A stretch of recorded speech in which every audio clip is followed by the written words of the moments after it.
Let's jump right in. Welcome to This Explainer.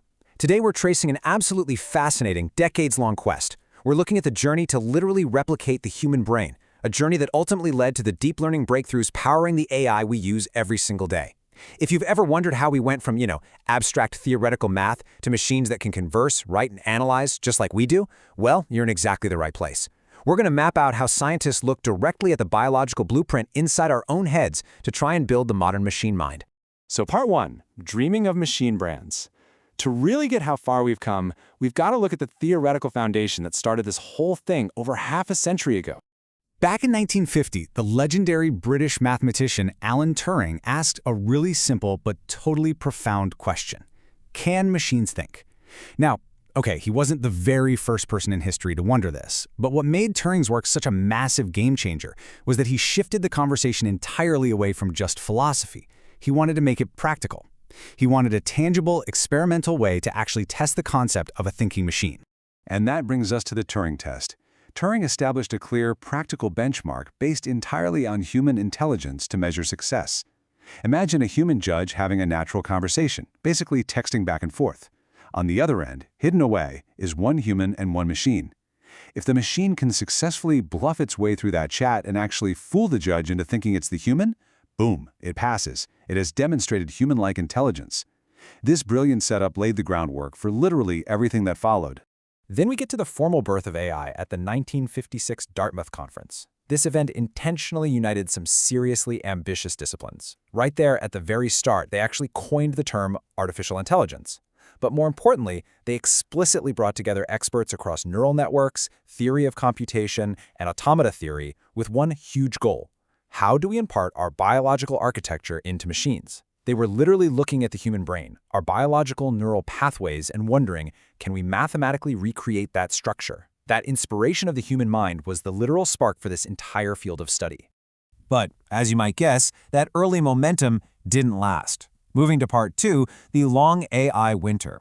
The dream of an artificial brain pretty quickly hit a wall because the mathematical models were completely starved of the fuel they needed to actually run. The grand, towering ambitions of the 1950s crashed hard into the reality of the 60s and 70s, a period researchers officially call the AI winter. So why did this happen? Well, it turns out simulating a brain requires unimaginable resources. A severe lack of computing power and a total drought of digital data basically froze all progress. Because these early systems couldn't deliver on those sky-high promises, funding just completely dried up. It got so bad that many researchers actively avoided even saying the term AI in their grant proposals just to keep their jobs. The artificial neural networks were essentially forced into hibernation for decades. But winters eventually thaw, right? Welcome to Part 3, Deep Learning Awakens. Let's look at the incredible turning point when these brain-inspired networks finally got exactly what they were waiting for. The ingredients for AI's big revival showed up in three crucial steps. First, computer processing power absolutely skyrocketed in the late 90s and early 2000s.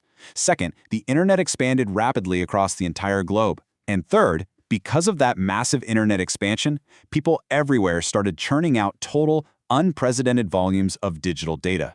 Almost overnight, the exact sustenance that these brain-inspired networks had been desperately starving for was suddenly everywhere.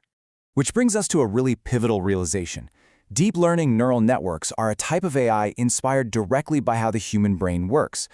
Fueled by this huge avalanche of new data and immense compute power, Geoffrey Hinton co-published a paper in 2006 that successfully revived interest in neural networks using what we call deep learning techniques.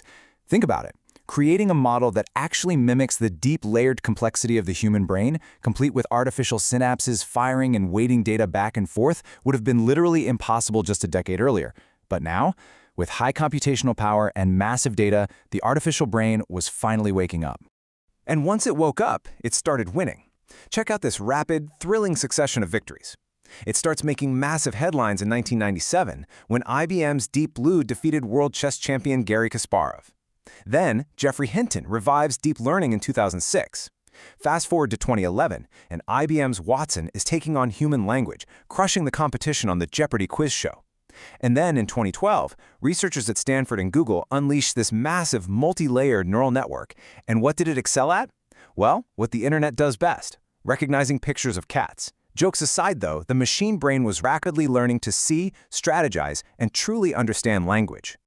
Which naturally brings us to part 4, the modern mind. Let's see how all this historical foundation builds right into the incredibly advanced machine minds we interact with today. The next massive leap in processing human language happened in 2017. And, appropriately enough, it came from a team called Google Brain. They introduced a fundamental scientific breakthrough called transformers, which utilized something called self-attention mechanisms. To understand self-attention, think about how your own brain reads a sentence. It instantly pays attention to context. You just know that sitting on a bank means a river, not a financial building, based entirely on the surrounding words. It filters out the noise and weighs the relationships between words in a split second. This allowed AI to process sequences of data way more efficiently than older models, moving things dramatically closer to how our own biological brains naturalize language in real time. And it is wild how quickly that breakthrough accelerated into practical applications. Just a year later, in 2018, OpenAI released the very first version of its GPT series. They harnessed those exact transformer models to build massive large language models, or LLMs. This generative AI technology scaled up so fast over the next few versions until late 2022, when they dropped a user-friendly AI chat interface that I am sure you've heard of, ChatGPT. In just a handful of years, we went from theoretical papers on self-attention to a system that millions of people use every single day to write, code, brainstorm, and solve complex problems. As we wrap up this explainer on AI's incredible journey, from Alan Turing's theoretical concept in the 1950s to the practical reality of generative AI changing our world today, I want to leave you with one final kind of provocative thought. If we started this whole quest by asking if machines could think, and we spent decades building deep neural networks explicitly inspired by our own biology to make it happen, what happens when those artificial brains never stop learning? It's definitely something to think about. Thank you so much for joining me on this deep dive into the history of AI. Keep learning and keep questioning what's next.